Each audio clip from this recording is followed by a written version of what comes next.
How to send message in Instagram threads. Hello everyone, I am Bishaka and welcome to our channel. Now let's get right into the tutorial.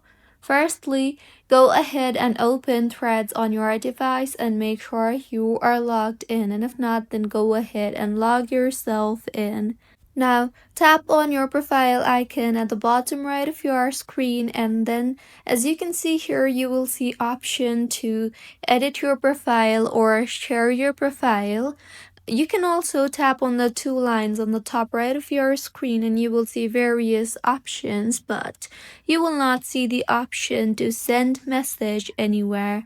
So as of now, you cannot directly send message to the users from Threads itself, but you can tap on the Instagram icon you see there and you will be led to your Instagram.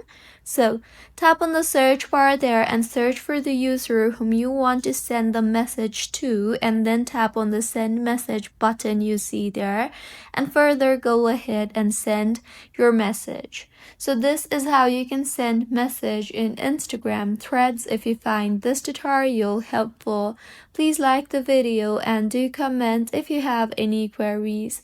Also, do subscribe to our channel for more helpful tutorials like this. See you on the next one.